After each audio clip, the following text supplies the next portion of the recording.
Assalamualaikum warahmatullahi wabarakatuh. Waalaikumsalam. Alhamdulillah, alhamdulillah, alhamdulillah.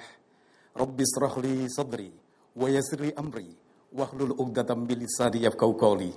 Rabbi zidna ilma, warzuqna fahma birahmatika ya arhamar rahimin. Allahumma shalli ala sayyidina Muhammad wa ala ali sayyidina Muhammad. Pemirsa TVRI Jawa Timur, apa kabar? Bahagia sekali rasanya pada kesempatan kali ini saya Reza Tahir hadir untuk Anda di Gemar Ramadan. Tidak terasa pemirsa, hari ini pada hari Senin tanggal 3 Mei 2021 bertepatan dengan 21 Ramadan 1442 Hijriah. Tentunya kita sudah bertemu di 10 yang ketiga, pembebasan pintu api neraka. Tentunya kita akan selalu meningkatkan iman dan takwa kita pemirsa. Sebagaimana biasa, untuk kali ini setiap kali episode pasti ada narasumber yang siap untuk bisa memberikan pencerahan dan termasuk tema yang kita angkat pada sore hari ini. Tema yang kita angkat sore hari ini, pemirsa, adalah mencintai dan menyantuni anak yatim. Nah, pemirsa TVRI Jawa Timur, siapakah anak yatim itu dan siapakah anak piatu itu? Dan tentunya apa keistimewaan anak yatim di mata agama Islam? Pada kesempatan kali ini nanti saya akan kembali di hadapan Anda setelah yang satu ini.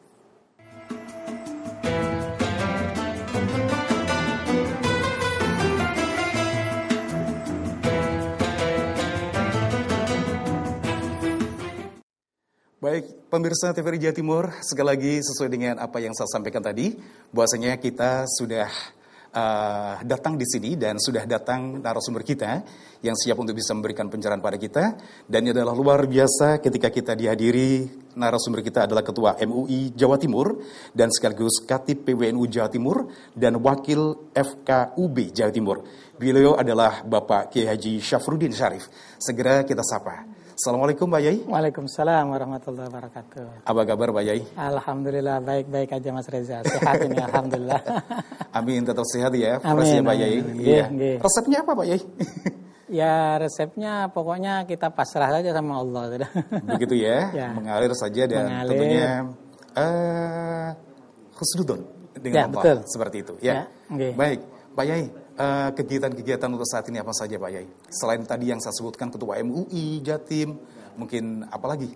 Saya biasanya kalau di Probolinggo ya membantu mengajar di Yayasan Pondok Pesantren Rodotul Muta'alimin. Sekaligus juga mengajar di Ma'had Ali Zainul Hasan Genggong Kraksan Probolinggo. Ketepatan bidang yang saya ampu itu terkait dengan fikhul hadis. Jadi fikih-fikih hadis-hadis yang terkait dengan hukum syariat. Begitu juga kalau di pondok itu lebih banyak saya memegang tentang hukum-hukum Islam, hukum-hukum syariat. Seperti itu Mas Reza. Kemudian Wakil FKUB Jatim itu apa? FKUB itu Forum Kerukunan Umat Beragama. Jadi di sana saya belajar bertoleransi bersama dengan pimpinan majelis-majelis agama di Jawa Timur. Masya Allah. Jadi bergaul saya tidak hanya dengan komunitas muslim, tapi juga dengan non-muslim. Rasanya indah sekali kalau kita bisa rukun itu. Amin, amin. Luar biasa ya. Jadi tentunya kedekatan kita, tentunya kita selalu menggunakan komunikasi yang baik ya antar umat beragama. Ya, karena kita merasa memiliki sebagai bangsa Indonesia seperti itu Pak Yai ya. Begitu. Baik Pak Yai. Hal yang menarik untuk kali ini karena tema kita ini adalah tema yang tentunya luar biasa, lebih-lebih di bulan Ramadan ini, mencintai dan menyantuni anak yatim. Sekarang apa sih anak yatim itu? Mungkin bagaimana dengan anak piatu, kemudian yatim piatu Pak Yai? Ya, sebelum saya mengungkapkan itu perlu saya informasikan dulu bahwa salah satu hikmah dari kita berpuasa, berlapar-lapar ini adalah antara lain supaya sense of sosial kita meningkat. Sehingga kita mampu menangkap kesulitan-kesulitan yang ada di masyarakat. Dan salah satu komunitas masyarakat yang sangat diperhatikan dalam Islam adalah komunitas yatama, anak-anak yatim ini. Kenapa? Karena dia adalah masyarakat yang mustad'afin, yang sangat lemah.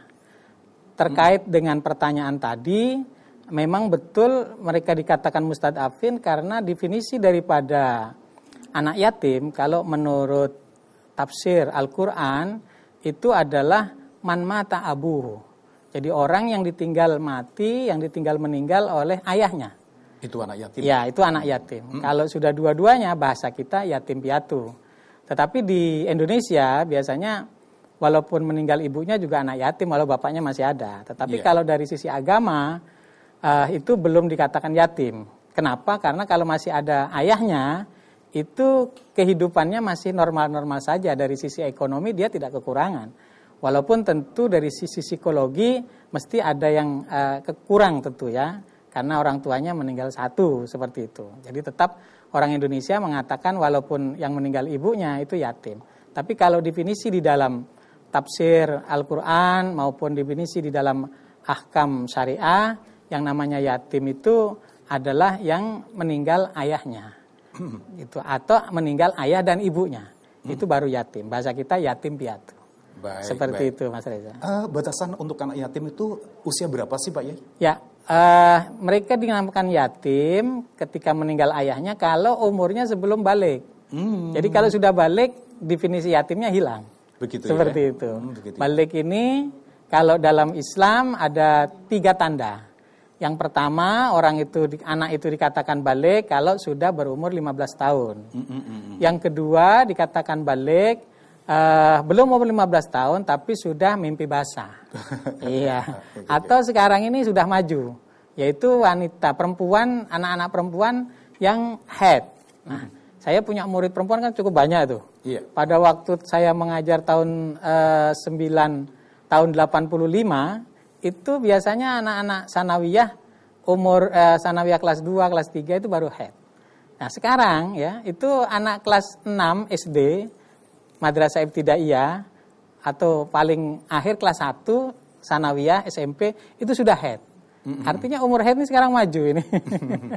Jadi kedewasaan anak dengan perkembangan informasi melalui televisi maupun handphone ini rupanya memacu percepatan dewasa ini. Termasuk gizi ya? Ya, termasuk gizi mungkin sekarang lebih bagus lah dibandingkan masa-masa yang lalu. Sehingga kemudian lebih cepat balik untuk perempuan maupun anak-anak laki-laki. Jadi laki-laki yang mimpi basah dulu masa saya ya umur 15 itu. Kalau sekarang umur 14, 13, bahkan 12. Iya, sama dengan perempuan. Jadi yang banyak sekarang umur 12, 13 itu. Baik, luar biasa. Nah, Pak Yai, ada hal yang menggelitik di pemikiran saya. Mengapa anak yatim mempunyai tempat istimewa dalam Islam? Ya, kita tahu bahwa Nabi kita Nabi Muhammad SAW itu dilahirkan ayahnya sudah meninggal. Jadi beliau lahir dalam keadaan yatim. Baru 6 tahun ibunya meninggal, yatim piatu beliau itu. Maka beliau tidak hanya menganjurkan untuk orang menyantuni anak yatim, tetapi juga beliau memberikan sesuatu yang menarik orang untuk menyantuni anak yatim. Karena beliau tahu sendiri betapa susahnya jadi anak yatim, betapa sedihnya menjadi anak yatim. Nah, oleh karenanya maka beliau memberikan motivasi orang yang menyantuni anak yatim, kata beliau dalam sebuah hadisnya, ana wakafilul yatim kahataini fil jannah atau fil jannah hakada. Jadi ada 2 riwayat itu. Imam Bukhari meriwayatkan sendiri, Imam Muslim meriwayatkan sendiri yang intinya sama. Ana wakafilul yatim fil jannah hakada. Hakada itu begini, ya. Hakada itu begini. Wa asyara bisababah wal wusta. Lalu beliau memberikan isyarat seperti ini. Wa farraja bainahuma syai'an. Nah, jadi saya dengan orang yang ngeramut anak yatim, yang menyantuni anak yatim itu seperti ini di surga besok. Seperti dua jari ini. Artinya sangat dekat sekali. Oke, baik. Itu satu motivasi yang sangat-sangat dahsyat. Kenapa? Karena orang kan semuanya kepingin masuk surga. Iya. Dan ini tidak hanya masuk surga, dekat dengan Nabi. Jadi kalau kita menyantuni anak yatim, kita peduli sama anak yatim, maka Allahu Akbar. Surga yang disiapkan oleh Allah, surga yang dekat dengan Kanjeng Nabi. Masya Allah. Jadi kelasnya tinggi ini. Luar biasa. Itulah antara lain. Iya, baik itu. Ya. Nah sekarang Pak Yai, apakah benar yang pertama jadi perhatian Al-Quran adalah anak-anak yatim yang miskin? Bagaimana dengan anak yatim dari golongan yang berada seperti itu? Di dalam Al-Quran Allah Subhanahu Wa Taala berfirman, Yas'alunaka 'anil yatama. Ya. Di dalam surat Al-Baqarah, wa yas'alunaka 'anil yatama. Mereka bertanya kepadamu wahai Nabi Muhammad, 'anil yatama, tentang anak-anak yatim ini. Di mana anak-anak yatim ini dan apa yang harus diperbuat? Apa kata Allah? Qul islahul lahum khair. katakan wahai Nabi Muhammad bahwa berbuat baik kepada anak yatim ini, memperhatikan anak yatim ini, melakukan islah. Islah itu artinya memperbaiki kehidupannya, membantu kehidupannya, itu adalah khairun, sesuatu yang sangat baik. Sesuatu yang sangat baik. Artinya apa? Artinya di sini bahwa anak-anak yatim secara umum setelah ditinggal oleh ayahnya, itu pasti sisi ekonominya menurun drastis. Kenapa? Karena penopang kehidupannya tidak ada. Betul. Maka jadi perhatian di dalam Al-Quran maupun di dalam hadis bahwa anak yatim ini harus diperhatikan betul. Anak yatim jangan sampai disia-siakan. Jangan sampai ada anak yatim yang kemudian tidak kuat makan, nangis di pinggir jalan. Ya toh? Nah, jangan sampai anak yatim ini kemudian tidak bisa mencari ilmu. Nah, disinilah perhatian Islam. Tetapi kalau kemudian anak yatimnya kaya, itu bagaimana? Nah, tentu berbeda. Jadi ketika yatim ini kita golongkan orang-orang yang mustadafin, tetapi kemudian ada yatim yang kaya, ya, apalagi dia sudah bisa mendapatkan pendapatan sendiri, ya, pendapatan sendiri karena dia jadi penyanyi misalnya, jadi bintang film kecil misalnya. Nah, tentu berbeda perlakuannya. Yang diperhatikan dalam agama adalah tadi itu, yang mustadafin, yang lemah, yang tidak mampu. Tetapi saya pribadi secara kejiwaan tentu semua anak yatim baik yang kaya maupun yang miskin itu harus ada perhatian dari orang lain. Sebab begini Mas Reza. Jadi misalnya anak nih, orang tuanya masih lengkap ayah ibunya. Betul. Nah, tentu berbeda dengan anak yang orang tuanya sudah tidak ada atau ibunya tidak ada. Walaupun dia berkecukupan di dalam harta, bergelimang di dalam harta, tetapi dia pasti hidupnya itu kata orang Jawa longso. Kalau ada anak lain manggil bapak, anak lain manggil ibu, ya, dia nggak bisa manggil bapak karena bapaknya sudah meninggal. Ya, atau dia tidak bisa manggil ibu karena ibunya sudah meninggal. Bahasanya anak-anak mau ngalem ke siapa? Iya. Ya, toh? Nah, maka disitulah perhatian kita ini kepada anak yatim itu harus betul-betul ekstra. Karena apa? Karena anak ini kalau tidak diperhatikan, maka mohon maaf, perilakunya itu menjadi aneh. Anak yatim ini kalau tidak kita perhatikan menjadi aneh. Kenapa? Karena dia ingin diperhatikan. Betul. Oleh orang lain. Jadi jangan heran kalau ada anak yatim itu biasanya nakal. Kelihatannya. Aduh. Kenapa? Dia ingin mencari perhatian betul, gitu. Betul. Cari perhatian dari orang. Nah, disinilah maka Masya Allah. Jadi agama begitu memperhatikan anak yatim. Sampai kalau di dalam bulan Suro, ya, tanggal 10 Muharram, itu hari Asyura itu kita menyentuh, membelai rambutnya anak yatim, mengusap rambutnya anak yatim, itu semua rambut yang terusap mendoakan kita. Masya Allah. Sangat dahsyat sekali kan perhatian itu. Betul. Itu belum kalau kita beri-beri itu ya. Hanya menyayangi dengan mengusap kepalanya, begitu dahsyatnya. Semua rambut yang terusap mendoakan kita. Yang mengusap ini. Baik. Nah sekarang gini Pak Yai. Apakah dalam Al-Quran dijelaskan bentuk-bentuk penyantunan anak yatim? Kalau ada penyantunan yang seperti apa gitu ya kira-kira? Sebenarnya secara rinci, secara tafsil itu tidak ada. Jadi yang penting tadi itu islahul lahum. Jadi memperbaiki kehidupannya, memperbaiki pertumbuhannya. Itu yang harus diperhatikan. Ya tentu support yang pertama adalah support terkait dengan ekonomi. Yaitu jangan sampai anak ini kekurangan gizi, jangan sampai anak ini kelaparan, jangan sampai anak ini kekurangan pendidikan, ya. Nah, baru yang kedua kemudian secara psikologi tadi itu. Jadi ada perhatian dari sekitarnya. Nah, dengan perhatian ini maka tentu anak itu merasa tidak ditinggal oleh orang tuanya. Kenapa? Karena ada orang tua angkat yang memperhatikan dia. Nah, ini sangat penting. Jadi untuk pertumbuhannya sebagai kader-kader bangsa, anak-anak yatim ini harus betul-betul diiringi dalam kehidupan itu. Contoh Kanjeng Nabi. Kanjeng Nabi itu begitu meninggal ayahnya, ibu kemudian dititipkan kepada kakeknya. Kakeknya meninggal dititipkan kepada pamannya. Itu artinya apa? Artinya beliau membimbing. Ada yang membimbing. Dan dalam kisah-kisah banyak yang dalam kehidupan ini anak yatim kemudian karena bimbingan ini berhasil dari lingkungannya, maka dia menjadi orang besar. Menjadi orang besar. Disitulah mengapa Shallallahu Alaihi Wasallam diangkat oleh Allah sebagai figur manusia paling sempurna yang terlahir.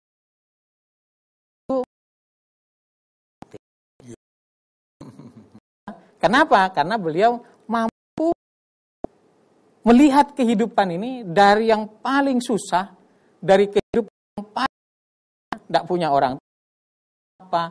Nah, ini kan namanya kehidupan yang paling nol sekali. Beliau merasakan, kemudian melakukan itu, namanya, sehingga beliau kemudian mengerti bahwa ini susah anak yatim. Jadi perlu perhatian semua pihak. Maka alhamdulillah dengan swasta ya, ormas organisasi ini banyak mendirikan Darul Yatama, tempat anak seperti itu. Baik.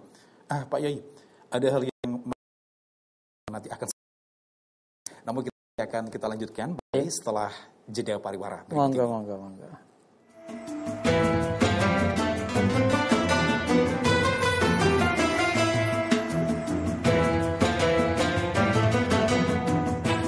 Pemirsa TVRI Jawa Timur masih bersama kami di Gemar Ramadan, dan tentunya untuk hari ini tema yang kita adalah mencintai dan menyantuni anak yatim.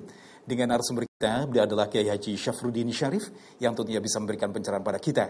Sekarang pemirsa TVRI Jawa Timur, seperti biasa untuk interaktif kali ini kita akan buka 0315672216, dan acara Gemar Ramadan ini kerjasama TVRI Jawa Timur bersama Kantor Wilayah Kementerian Provinsi Jawa Timur.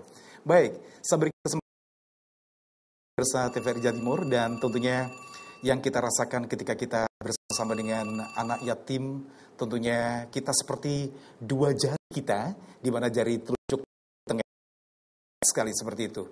Rasanya rugi sekali kalau memanfaatkan bisa berinteraksi dengan kami, karena Pak Yai Syafruddin tentunya akan bisa siap untuk bisa memberikan.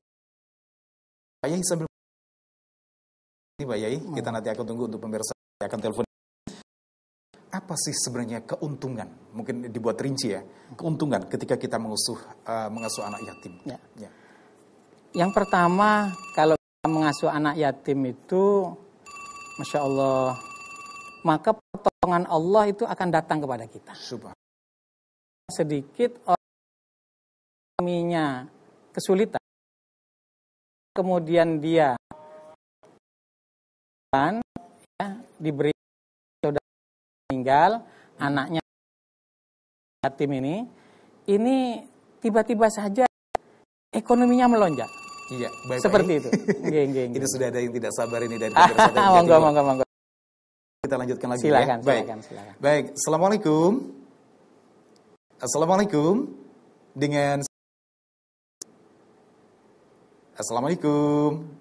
Dengan Bapak di sini. Saya Bu Ismiati. Oh, Bu Ismiati dari Malang. Iya, Pak Yai ya, Bu? Pertanyaannya, Bu. Oke, monggo. Ini yang masalah anak yatim itu loh. Nggih. Halo. Nggih, Bu, dengar, Bu. Ada cucu yang umurnya 30. Ini yatim piatu.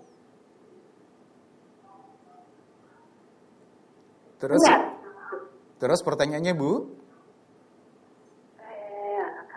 Pertanyaannya, Bu? Halo, Ibu? Halo. Nggih, pertanyaannya, Bu? Ini dari Malang apa ya? Dari mana ini? Monggo, Ibu. Halo. Iya, nggih, monggo. Silakan, Ibu. Menanyakan.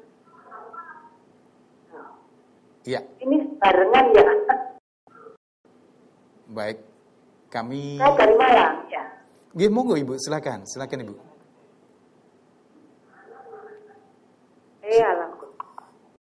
Nggih. Halo. Ini mungkin di jadi saya tanyakan anak cucu saya ini umurnya 30 tahun. Nah ini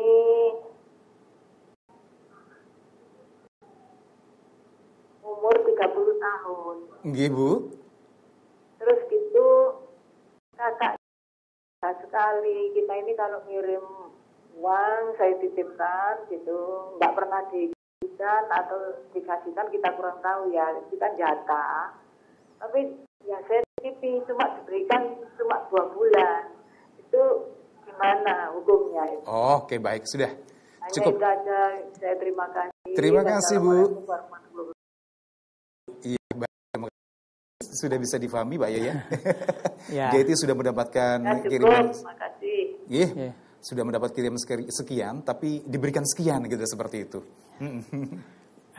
Inilah maka Al-Quran itu sudah men-stressing hal ini. Oh gitu. Al-Quran wala ta'kulu amwalal yatim.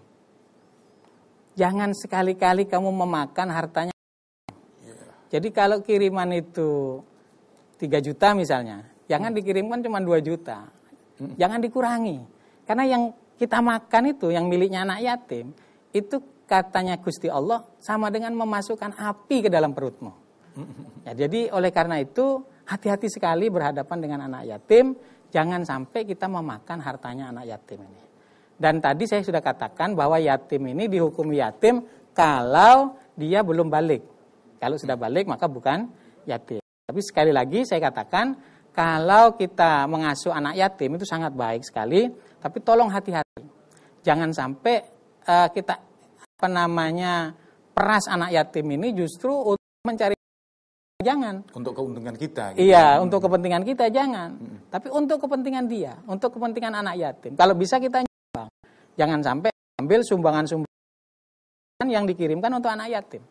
Nah ini berbahaya. Allah. Sama dengan memasukkan api ke dalam perut kita. Nah, memang Sayyidina Umar berkata bahwa orang yang tidak mampu yang memelihara anak yatim itu seperti wali yatim. Nah, wali yatim itu artinya seperti waliul amri, dia boleh mengambil sedikit saja untuk kepentingan dia. Misalnya dia mempunyai yayasan anak ini, hanya mengurusi anak yatim, tidak sempat kerja. Nah, maka hanya khusus untuk makan dia ya dan keluarganya tentu bisa mengambil dari situ, tetapi tidak boleh berlebihan. Iya, Kenapa? Karena itu milik anak yatim. Milik anak yatim. Nah, karena dia memang sudah mengelola tidak ada kerja lain, maka dia boleh mengambil ada itu wajarnya, tidak boleh berlebihan. Seperti itu. Yang saya katakan mengeksploitasi anak yatim itu anak yatim yang kerja berat, makannya lalu beri sembrono ya. Sementara dia makan daging enak-enak, anak yatim diberi kerupuk sama tempe paling besar, dia enak-enakan makan daging, uangnya digunakan untuk ya. Lah inilah yang mengeksploitasi anak yatim yang diancam tadi itu. Memasukkan api ke dalam perutnya. Ya. Seperti itu. Jadi saya yakin kalau memang pendidikan ini bagus, maka anak yatim ke depan akan menjadi generasi emas. Baik, Pak Yai, luar biasa. Yang jelas paham ini Ibu kita ya. Okay. Baik, sudah ada penelpon lagi yang masuk di sini. Assalamualaikum. Assalamualaikum. Ya, baik. Dari mana? Baik. Kita berikan kesempatan lagi, kita sapa lagi. Mungkin masih belum mendengarkan karena banyaknya yang masuk Pak Yai. Yeah. Kadang-kadang berebut seperti ini agak-agak susah ya. Baik, Ibu, Bapak. Halo, yang oke, baik. Assalamualaikum. Assalamualaikum. Halo, assalamualaikum. Nggih, Bapak. Assalamualaikum, Bapak. Halo, assalamualaikum. Waalaikumsalam warahmatullahi wabarakatuh. Dengan Bapak siapa di mana?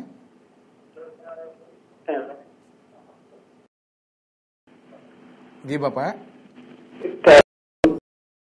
Nggih. Pak Daniel. Pak Daniel. Ali Lamongan. Pak Daniel di Lamongan. Lamongan. Pak Ali di Lamongan. Iya, silakan Bapak. Oh iya. Iya. Ya, mengenai terawih Pak. Salat terawih kita adanya menjelaskan dua. Nah, menurut pendapat empat sama. Benar. Tapi 10. Baik, Pak. Mana yang abdal itu, Pak? Ya, makasih. Baik, terima kasih Pak Ali dari Lamongan.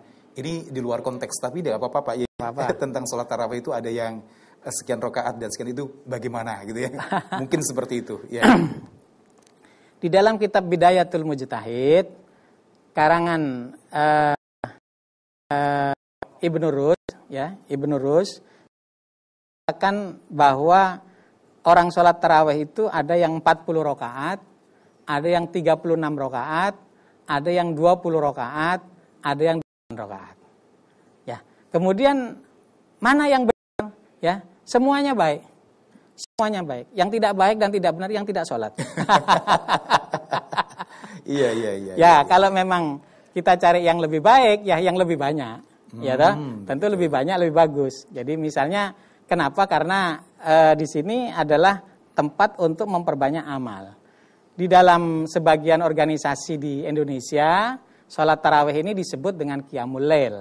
Mestinya kalau Qiyamul Lail itu memang jangan terburu-buru, dia harus berlama-lama, kemudian berpanjang-panjang, ya toh? Berpanjang-panjang.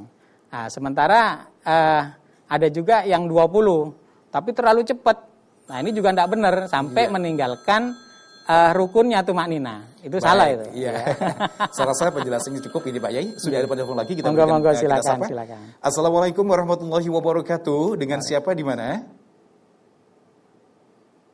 Baik, Assalamualaikum warahmatullahi wabarakatuh. Dengan Bapak Ibu?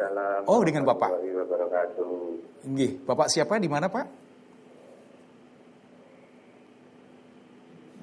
Dengan Bapak siapa di mana? Bapak Nur Zahid dari Kota Blitar. Oh, Kota Blitar, jauh sekali ya. Silakan Pak, untuk langsung pertanyaan pada Pak Yai. Siap untuk bisa memberikan pencerahan pada panjenengan. Silakan.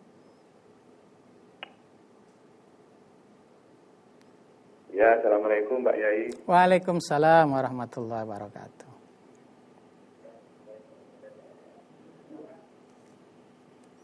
Ini saya mau dijelaskan mengenai tentang anak yatim dan anak yatim piatu.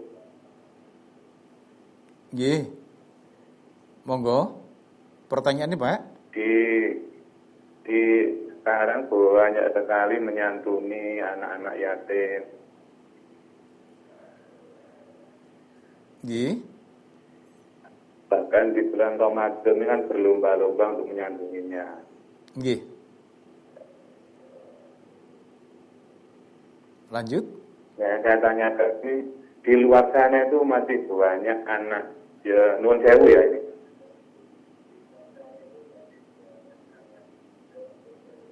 Nggih. Anak istilah anak kowar itu loh ya. Nggih.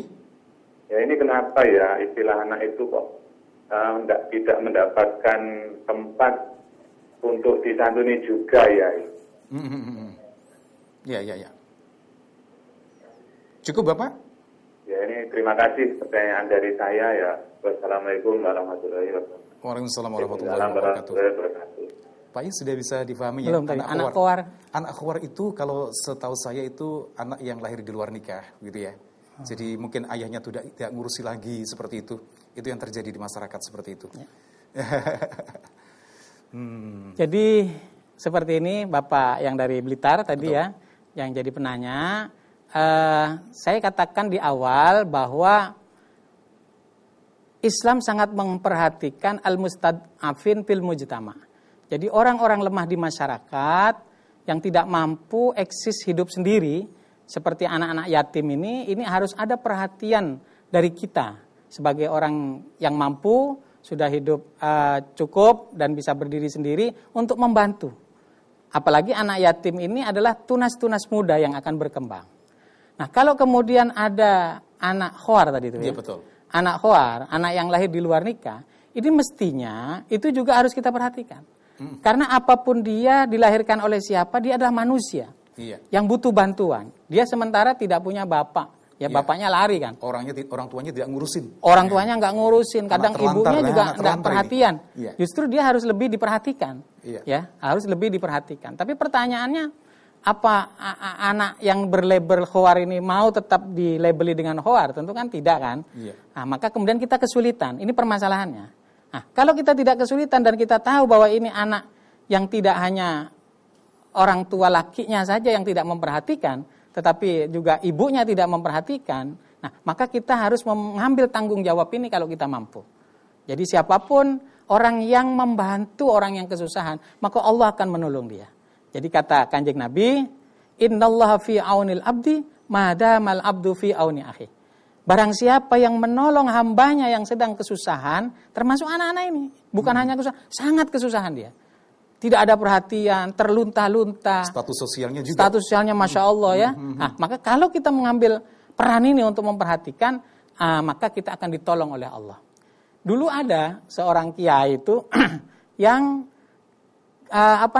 dia mengambil satu kewajiban sosial yang tidak dilakukan oleh pemerintah maupun keluarganya, yaitu setiap orang gila itu yang sudah dibuang, dia ambili, dia bawa ke rumahnya, dia urus, namanya Gus Bakar, Pasuruan itu.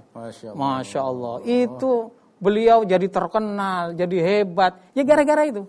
Jadi karena membantu orang-orang yang tidak mampu, yang manusia yang sudah dibuang ini loh, yang keluarganya saja nggak mau. Nah sekarang apalagi tadi ini tunas muda. Yang karena kemudian tidak ada kepedulian dari bapaknya, ya, yang lari, atau ibunya yang tidak peduli, lalu kita memperhatikan. Nah, maka khuar ini perlu kita untuk perhatikan seperti itu. Mas. Baik, Pak Yai, luar biasa, dan ini pencerahan buat kita. Ternyata tadi pertanyaannya memang cukup menggelitik ya, luar biasa. Dan kita harus tahu itu ya, dan tetap diperhatikan. Kita nanti akan lanjutkan lagi diskusi kita kali ini, dan nanti kita juga nanti akan bisa memberikan kesempatan pada pemirsa TVRI untuk bisa gabung di sini. Namun sebelumnya kita ikuti dulu jeda pariwara berikut ini.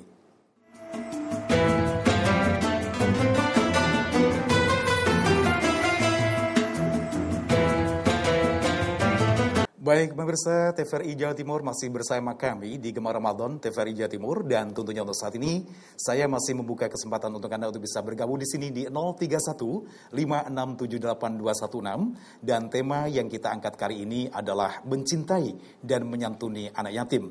Tentunya pemirsa, diskusi kita kali tadi dengan Pak Yai luar biasa, gayeng, enak seperti itu. Nah, kalau Anda bisa memanfaatkan untuk bisa telepon di sini, silakan di 0315678216. Baik, Pak Yai sambil menunggu untuk penelpon yang ada di sini. Tadi saya ada ingin bercerita ini, ada kisah ini. Oke, gimana? Kisah menarik. Jadi suatu hari Lebaran, hari raya, Kanjeng Nabi kemudian keluar untuk menuju tempat sholat hari raya. Di tengah jalan, beliau bertemu dengan anak yang menangis. Anak kecil lain gembira, anak ini nangis ini. Ya Allah. Didekati oleh Kanjeng Nabi. Apa gerangan yang menyebabkan kau menangis, wahai anakku gitu ya. Kemudian dia menjawab, kamu tahu apa? Kamu siapa? Dia nggak kenal bahwa itu Kanjeng Nabi. Oh gitu. Tahu nggak kamu? Ayahku meninggal karena perang.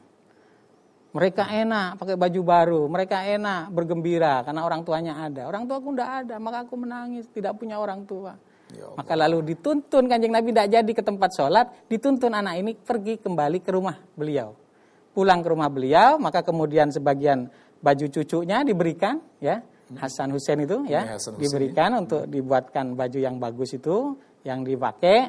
Kemudian Kanjeng Nabi mengatakan, tahukah engkau siapa aku? Tidak tahu. Gembiralah engkau, kamu menjadi saudara daripada Hasan dan Hussein. Dan kamu menjadi cucu aku. Jadi aku adalah cucumu. Dan begitu juga Sayyidina Ali dan Fatimah Zahra menjadi ayah dan ibumu. Kemudian anak ini gembira. Oh ternyata saya diangkat anak oleh Kanjeng Nabi dan juga keluarganya. Maka dia gembira bermain kembali sama teman-temannya. Teman-temannya heran. Loh, kamu kan tadi nangis, kok sekarang ketawa? Senang itu. Coba bayangkan, siapa yang tidak senang? Sekarang saya bersaudara dengan Hasan dan Hussein.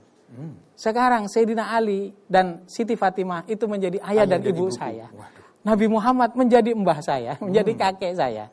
Wah, kata anak-anak lain, waduh ya Allah, kalau gitu lebih baik ayah saya mati saja. Biar saya diangkat juga jadi oleh Kanjeng Nabi, karena saya juga jadi anak yatim, kan begitu. Jadi artinya apa? Di situ perhatian Kanjeng Nabi terhadap anak yatim. Luar biasa. Luar biasa, subhanallah. Baik Pak Yai, sudah ada penelpon lagi, kita monggo, silakan. Silakan. Assalamualaikum warahmatullahi wabarakatuh. Halo. Assalamualaikum warahmatullahi wabarakatuh, Ibu. Waalaikumsalam. Dengan Ibu siapa, di mana Ibu?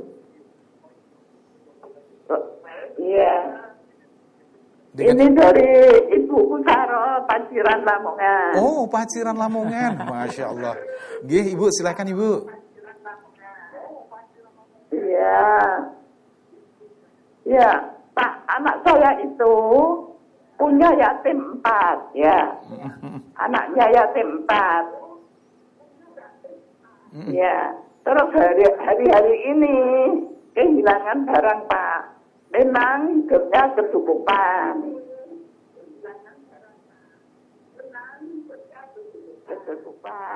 Tapi saya tuh minta doa apa yang agar barang itu dikembalikan, gitu loh Pak. Dikembalikan. Saya nggak kasihan sama anak saya, tapi kasihan orang yang mengambil itu loh. Itu kan barangnya anak yatim.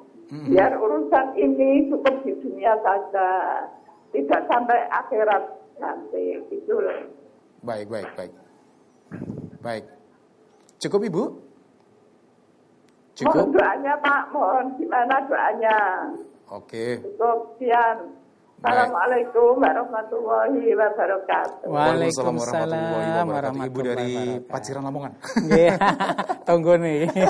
Tetangga.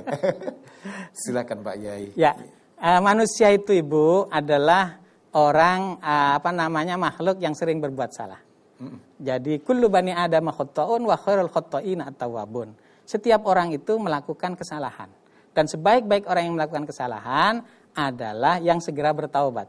Nah, bagaimana cara bertaubatnya? Karena dia mengambil hartanya anak yatim ini, ya, betul. Ya, maka harus mengembalikan.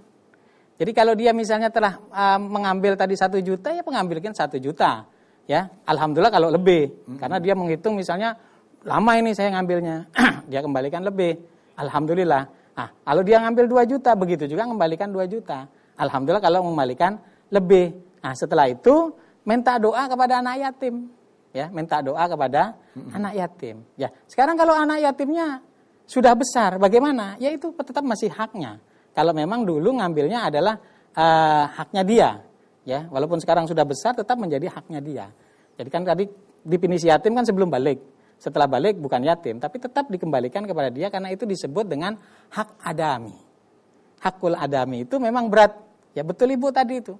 Bagaimana nanti di akhiratnya ini. Jadi kalau Ibu kepingin nanti di akhiratnya selesaikan di dunia. Jadi misalnya ngambilnya 1 juta, kembalikan 1 juta, 2 juta, kembalikan 2 juta, atau berapapun tadi saya tidak begitu paham pendengaran saya. Nah, jadi oleh karena itu ini sangat penting sekali mengembalikan hak daripada anak yatim itu. Karena ini hak adami. Mumpung masih di dunia, lalu minta maaf. Iya. Seperti itu. Ibu tadi pengen urusannya ya di dunia aja lah. Jangan sampai nanti di akhirat seperti itu ya. Waduh, luar biasa, Masya Allah. Seperti ini ya, dan tentunya kalau kita melihat seperti ini, bagaimana bahagianya anak yatim itu ketika mendapatkan haknya gitu ya. Mendapatkan perhatiannya begitu Pak Yai. Sebagaimana tadi cerita yang menggelitik tadi itu luar biasa. Secara psikologis tentunya anak ini senang, bahagianya luar biasa. Sampai temannya iri juga gitu ya, seperti itu. Baik, apakah kita masih bisa memberikan kesempatan? Masih ada waktu kita berikan kesempatan untuk Anda yang ingin gabung di sini di 0315678216. Iya, baik. Iya, baik. Kita berikan kesempatan untuk Anda ketika Anda sudah mengikuti, menyaksikan kali ini, dan tema yang kita angkat kali ini adalah yang sangat luar biasa, yakni mencintai dan menyantuni anak yatim. Siapa sih yang tidak pengen masuk surga bersama Rasulullah? Kan begitu Pak Yai ya? Karena kita berikan kesempatan untuk Anda untuk yang bergabung di sini. Baik Pak Yai, tidak terasa waktu kita, luar biasa, dan kita tidak terasa waktu yang begitu singkat seperti ini. Bisa memberikan kesimpulan untuk pertemuan kita kali ini Pak Yai? Kesimpulannya, siapapun kita, apapun jabatan kita, dimanapun kita berada, ketika kita melihat atau di sekitar kita ada anak yatim, jangan lupa perhatian kita kepada mereka. Jangan lupa perhatian kita dalam segi pendidikan, terutama dalam segi ekonomi mereka. Itu harus kita perhatikan. Karena ancaman Allah di dalam Al-Quran, ara'aital ladzi yukadzibu biddin. Adakah engkau tahu siapa itu pendusta agama? Ternyata Allah berfirman dalam Al-Quran, pendusta agama itu ara'aital ladzi yukadzibu biddin. Mereka adalah orang-orang yang meninggalkan anak yatim. Fadzalika alladzi yad'ul yatim wa la yahuddu 'ala ta'amil miskin. Jadi orang yang meninggalkan anak yatim terlunta-lunta dan tidak memberi makan kepada orang miskin. Artinya apa? Kita sebagai orang yang sudah oleh Allah diberi rezeki, bisa hidup ya, sempurnalah, bisa makan, bisa berpakaian dengan enaknya, kita bisa berdikari. Mari kita tolong. Yakin kalau kita mau menolong anak yatim, menolong orang-orang yang dalam kesusahan ini, maka kita akan mendapatkan bantuan dari Allah Subhanahu wa taala lebih dari apa yang kita berikan. Yakin itu, ya. Karena Allah berfirman di dalam Al-Qur'an, "Wa ma anfaqtum min syai'in fahuwa yukhlifu." Maka Allah akan mengganti apa yang kita keluarkan. Seberapa besar apa yang kita keluarkan pasti akan diganti oleh Allah Subhanahu wa taala. Maka apalagi dalam bulan puasa ini kita sudah merasakan bagaimana rasanya lapar, ya, bagaimana rasanya dahaga, bagaimana rasanya kehidupan dalam keadaan yang tidak boleh ini, tidak boleh itu, ya. Terlebih anak yatim bukan hanya tidak boleh, tetapi memang situasinya membuat dia tidak bisa begini, tidak bisa begitu. Jangan ingin ngeluh sama orang tua saja, tidak ada orang tuanya. Maka perhatian kita harus betul-betul kita keluarkan. Siapapun kita, terutama pemerintah, ya. Ini kalau ada anak yatim, kemudian panti-panti asuhan, betul, ya, ini harus betul-betul kita perhatikan. Betul-betul kita perhatikan. Saya terima kasih kepada semua panti asuhan dan juga siapapun orang-orang yang mau membantu anak yatim. Mudah-mudahan semua amalnya diterima oleh Allah Subhanahu wa taala dan kita bisa menciptakan anak-anak yatim ini menjadi generasi-generasi emas pada masa mendatang. Masya Allah, tabarakallah. Terima kasih Pak Yai atas kehadiran kali ini dan tentunya bisa memberikan pencerahan pada pemirsa TVRI Jawa Timur dan sampai saat ternyuh tadi ya. Ketika Rasulullah seperti itu dan bagaimana kita mengelus rambut anak yatim seperti itu. Baik, pemirsa TVRI Jawa Timur, tidak terasa waktu kita untuk saat ini di Gemar Ramadan. Persis di hari ini adalah hari yang ke-21 Ramadan 1442 Hijriah. Besok kita akan ketemu lagi di Gemar Ramadan berikutnya. Saya Reza Tahir pamit di hadapan Anda. Terima kasih atas perhatiannya. Wabillahi taufiq wal hidayah. Waridwan inayah. Wassalamualaikum warahmatullahi wabarakatuh. Waalaikumsalam warahmatullahi wabarakatuh. Baik.